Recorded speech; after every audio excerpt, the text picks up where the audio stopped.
Assalamualaikum warahmatullahi wabarakatuh. Selamat pagi, selamat siang untuk anak-anakku sekalian kelas 10 SMA. Pada kesempatan ini saya akan menyampaikan tentang pola penyajian anekdot. Baik, untuk mengingatkan sedikit pengertian tentang anekdot ya. Pengertiannya, anekdot adalah cerita lucu ya. Biasanya ditujukan untuk memberikan kritik dan temanya mengenai tokoh-tokoh atau permasalahan sosial ya. Cerita lucu yang bertujuan untuk memberikan kritik atau masukan, itu namanya anekdot. Nah, cara penulisan atau yang disebut dengan pola penyajian atau cara penulisan pola penyajian anekdot itu ada dua, yaitu pola narasi atau bentuknya adalah cerita yang singkat ya. Kemudian yang kedua, pola dialog, jadi bentuknya adalah dialog. Nanti bisa kita lihat pada contoh ya. Baik, jadi perlu diingat, pola penyajian atau cara penulisan anekdot itu ada dua, yaitu dengan pola narasi atau penyajian anekdot dengan cerita ya, tagnya itu cerita. Kemudian yang kedua, pola dialog atau tagnya berupa percakapan ya, dialog yang seperti dalam naskah drama. Baik, langsung saja kita lihat contohnya. Sekarang contoh anekdot yang berpola narasi ya. Ya, ini misalnya judulnya Pencuri Sandal dan Koruptor. Nah, kita baca. Di suatu persidangan, seorang hakim memberikan hukuman 5 tahun penjara terhadap pemuda berusia 22 tahun. Pemuda tersebut bernama Alukat karena mencuri ayam jago punya Pak RT ya. Alukat ya berkata, ini lah Pak Hakim, tunggu dulu, ayam yang saya curi hanya berharga 100.000. Mengapa saya dijatuhi hukuman 5 tahun penjara, sementara para koruptor yang mencuri uang rakyat dalam jumlah besar lebih ringan hukumannya ya. Kemudian hakim menjawab, Saudara Alukat, Anda telah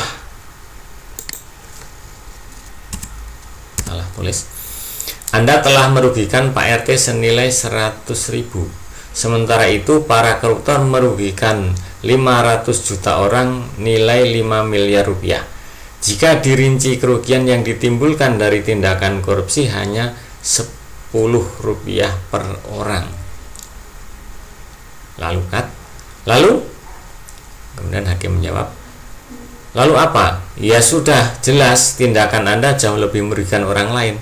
Oleh karena itu sudah sepantasnya Anda saya berikan hukuman yang lebih berat. Kemudian di akhir cerita Alukat pingsan. Nah, ini contoh bentuk cerita. Ini kan alurnya ya. Nah, ini bentuk-bentuk cerita, model cerita ya. Jadi di sini diceritakan dialog antara Alukat dengan Pak Hakim. Nah, bentuknya seperti ini ya. Nah, ciri-ciri cerita ini ya, ucapannya ini seperti ini, berkata ya, menjawab. Nah, kemudian contoh anekdot yang pola dialog. Nah, ini misalnya judulnya UAS ya. Nah, kita beri tengah judulnya UAS. Ya, judulnya UAS. Kita baca anekdotnya. Di saat ujian akhir semester akan dilaksanakan, Pak Ijo penasaran dengan persiapan teman-temannya untuk mengukur seberapa jauh persiapan Pak Ijo untuk ujian akhir semester. Akhirnya Pak Ijo pun bertanya kepada Tukinem, Pak Ijo, titik 2. Ya. Nah, ini sebetulnya nulisnya begini ya. Ya, ini juga ya, biar lebih enak kita luruskan ya.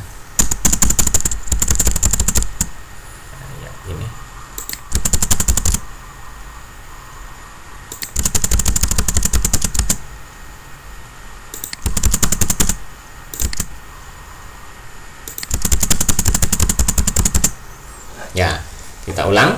Jadi ini contoh bentuk dialog dan anekdot bentuk dialog.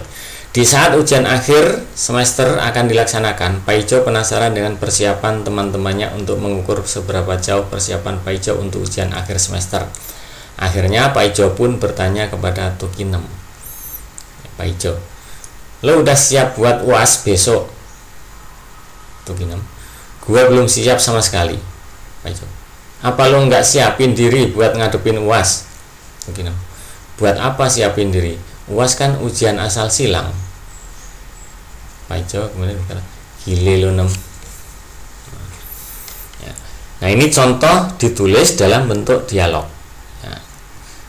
Ciri utama dalam dialog ini nama tokoh di samping pinggir sebelah kiri. Kemudian setelah tokoh yang mau berbicara itu ada titik 2. Ini contohnya. Kemudian ada tanda petik. Kemudian ucapannya, kalimat yang diucapkan diakhiri dengan tanda petik juga.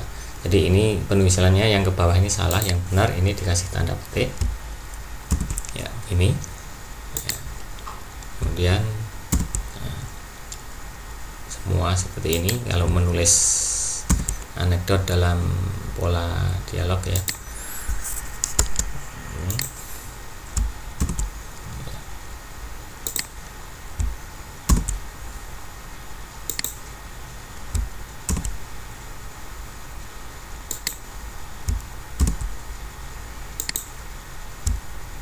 Ya, jadi ini perbedaannya sangat jelas.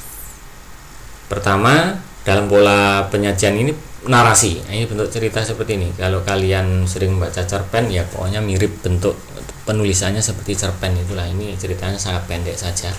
Kemudian yang kedua adalah pola dialog yang seperti ini. Ini kalau dalam naskah drama kan seperti ada tokoh-tokoh, nama tokoh di pinggir, kemudian di selanjutnya adalah ucapan-ucapan para tokoh itu. Misalnya ini, lo sudah siap buat UAS besok.